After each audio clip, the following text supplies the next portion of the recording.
శ్రీ గురుభ్యో నమః. శ్రీ గణేశాయ నమః. శ్రీ మాత్రే నమః. నమస్కారం అండి అందరికీ. Welcome to my YouTube channel Shri Manju spiritual. మనం శ్రీ లలిత సహస్రనామ స్తోత్ర నామాలకు ప్రతిపదార్థాలు తెలుసుకుంటున్నాం కదా. శ్రీ మాత్రే నమః. కానీ అంతకంటే ముందుగా మీరు కనుక మన ఛానల్ని మొదటిసారి చూసి ఉంటే తప్పకుండా ఒక చిన్న లైక్ ఇవ్వండి, షేర్ చేయండి, నచ్చితే సబ్స్క్రైబ్ చేసుకోండి, కామెంట్ పెట్టండి. దయచేసి వీడియోని ఎక్కడ కూడా స్కిప్ చేయకుండా చివరి వరకు చూసే ప్రయత్నం మాత్రం చేయండి. శ్రీ మాత్రే నమః. ఇంకా వీడియోలోకి వెళ్ళిపోదాము. 855 నామము గగనాంతస్థ, 5 అక్షరముల నామం. ఈ నామంతో అమ్మవారికి నమస్కరించేటప్పుడు గగనాంతాయ స్థాయ నమ అని చెప్పాలి. గగనాంత ఆకాశమునందు స్థా ఉండున్నది.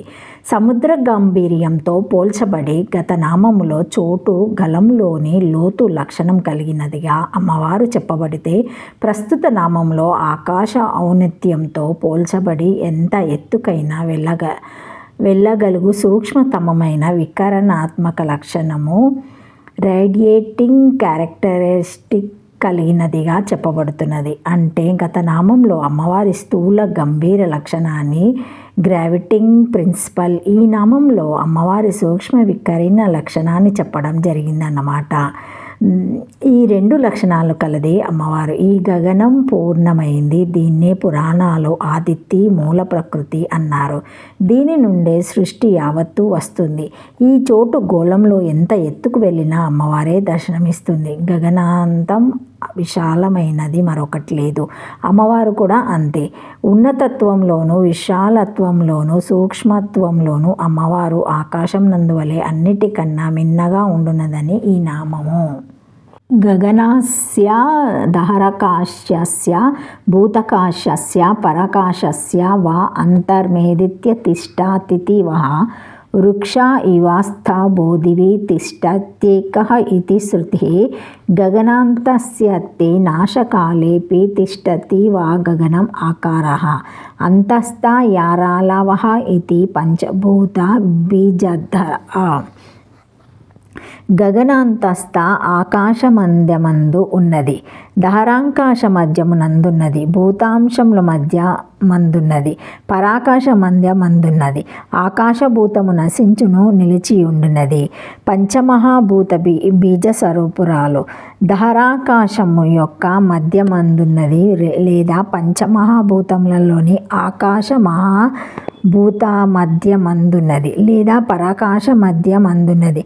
వేదము నందినట్లు కలదు. వృక్షం వల్లే కదలక ఆకాశం మందొక్కటి ఉన్నది అని కలదు. లేదా గగన ఆకాశం యొక్క అంతా నాశమందు స్థా ఉన్నది. మహాప్రళయమందు ఆకాశం కూడా నశించును అని నిలిచి ఉన్నది. లేదా గగన ఆకారము అంతస్తులు యారాలావాలు. ఈ యారాలావాలు 5 పంచభూత బీజములు. ఈ నామందు ఈ బీజోదత్తము కలదు. అందుచే ఈమె పంచమహాభూత బీజ స్వరూపురాలని గాని, ఈ బీజములచే బోధింపబడు మహాభూత స్వరూపురాలని గాని అర్థము. 5 అక్షరముల నామము. శ్రీమాత్రే నమః.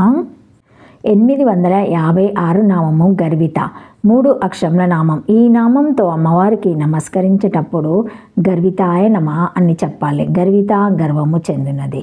రాగము క్రోధము ఇవి అమ్మవారి ఆయుధులను సూచించే లక్షణాలు. రాగం పాశానికి, క్రోధం అంకుశానికి అని చెప్పుకున్నాం. అలాగే గర్వం ఏకచిత్రాధిపత్యాన్ని, రాజసహంకారాన్ని సూచిస్తుంది.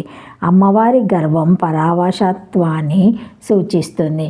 పరావశం అయితే అంటే పరమేశ్వర వశంలో ఉన్న అమ్మవారు గర్వం పొందినదవుతుంది.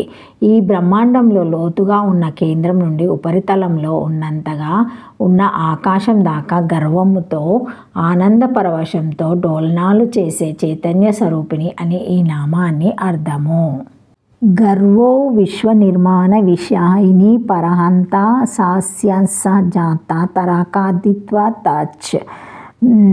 గర్విత జగన్నిర్మాణ విషయక పరహంత కలది. జగన్ని నిర్మాణ విషేకమగు పరాహంత గలది. జగతులను నిర్మించగలననేడు పరహంత కలిగినది. హాస్య సంజాత అది దీనికి కలిగినది. ఆయునార్థమందు గర్వశబ్దమును తారకాది గణంలో పరిగణించి ఇత్చా ప్రత్యయమును చేసినచో గర్వితా శబ్ద రూపము సిద్ధి అగును. ఇది 3 అక్షరముల నామము. శ్రీమాత్రే నమః. Thank you for watching my video. Please like, share, comment, subscribe to my channel. మరిన్ని వీడియోస్తో మళ్ళీ కలుస్తానండి. ఈ వీడియో కనుక మొదటిసారి ఎవరైనా చూసి ఉంటే తప్పకుండా ఒక చిన్న లైక్ ఇవ్వండి, షేర్ చేయండి, నచ్చితే సబ్స్క్రైబ్ చేసుకోండి, కామెంట్ పెట్టండి ప్లీజ్. Thank you. శ్రీమాత్రే నమః. శ్రీమాత్రే నమః.